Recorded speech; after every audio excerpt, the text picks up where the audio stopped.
2017 class ICSC class 10th का question है। ABCD is a cyclic quadrilateral sides AB and DC produced and meet at point E।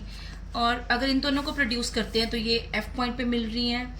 इनकी जो हमें ratio given है DCF ratio F and E 354। Okay, तो हम इन चारों angles को फाइंड आउट करना है। चारों एंगल्स मतलब इन साइक्लिक क्वाड्रिलेटर के चारों एंगल्स में फाइंड आउट करनी है। ठीक है, सबसे पहले तो हम रेशो वाले क्वेश्चन में मान लेते हैं कि रेशो को हम कुछ एंगल मान लेते हैं। ठीक है, जैसे DCF हमें 3x के गिवन है, angle F 5x and angle E 4x। Okay, ये गिवन है हमें। और हमें ये भी पता है कि हमने थ्योरम्स ऑलरेडी स्टडी की हुई हैं। जो साइक्लिक क्वाड्रिलेटर होता है उनमें जो ऑपोजिट सम होता है उनका जो सम होता है 180 डिग्री के बराबर होता है। Angle A plus DCB, figure को ध्यान से देखो, एंगल A प्लस DCB इन दोनों का सम 180 डिग्री के बराबर है। नंबर अच्छे मिलेंगे अगर हम मेंशन भी कर देंगे sum of two opposite angles of a cyclic quadrilateral is 180 degree. ठीक है, यहां से हम एंगल A निकाल लेते हैं क्योंकि हमें एंगल A चाहिए। 180 डिग्री माइनस DCB। अब DCB की वैल्यू निकालनी है। DCB ध्यान से देखो, ये एक स्ट्रेट लाइन है और इन दोनों का सम जो किसके बराबर होगा 180 डिग्री के बराबर। ये वाला एंगल और ये वाला एंगल, कौन से दो angle? DCF plus DCB 180 degree के बराबर है। लीनियर पेयर लिख लो यहाँ पे। ठीक है, यहां से हम DCB निकाल लेते हैं। 180 डिग्री माइनस DCF और इस वैल्यू को हम इसको 1 मान लो, इक्वेशन नंबर 1 में पुट कर देते हैं। 180 degree minus 180 degree minus DCF, इसको ब्रैकेट में डाल दो। 180 degree minus 180 degree minus DCF।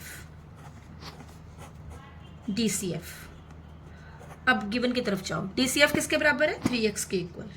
तो एंगल A किसके इक्वल आ गया? 3x के। ठीक है, इसको सेकेंड इक्वेशन मान लो। ठीक है, अब देखो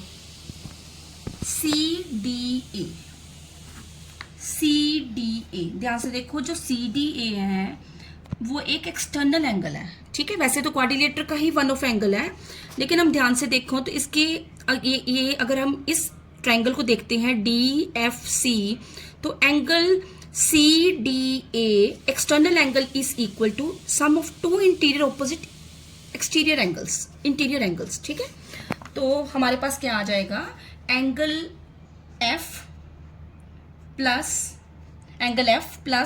DCF हमारे पास इक्वल आ गया। हमने यहाँ पे मेंशन करना है एक्सटीरियर एंगल प्रॉपर्टी भी लिख देते हैं, एक्सटीरियर एंगल प्रॉपर्टी। ठीक है, इसकी शॉर्ट फॉर्म है। अब देखो एंगल F किसके इक्वल था? एंगल F हमें गिवन है, हाँ गिवन है 5x, और DCF हमने निकाला हुआ है 3x।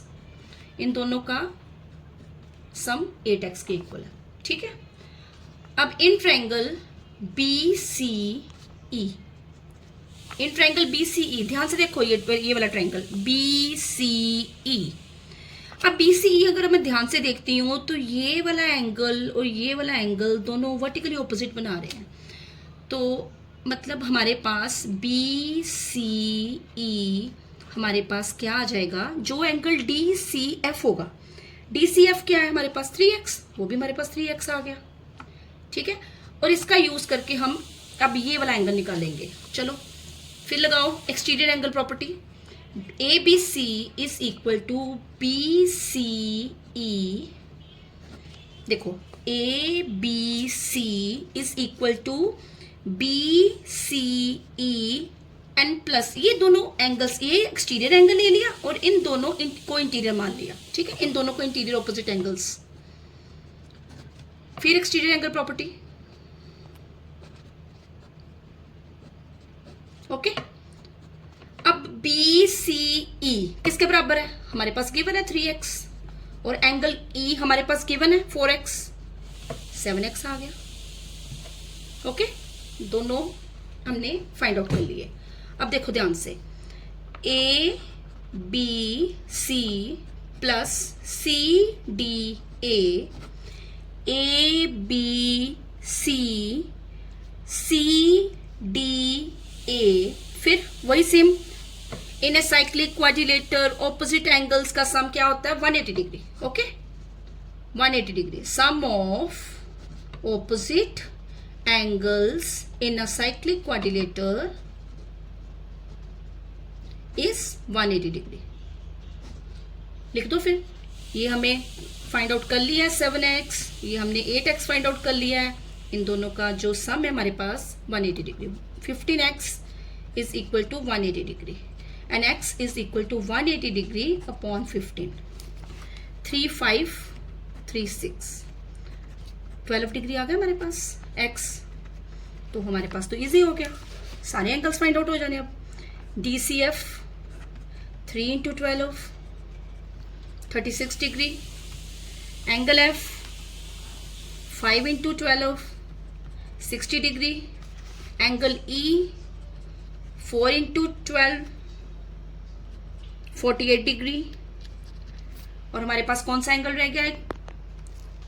और हमारे पास एंगल A 3 इंटू 12 36 डिग्री। देखो हमने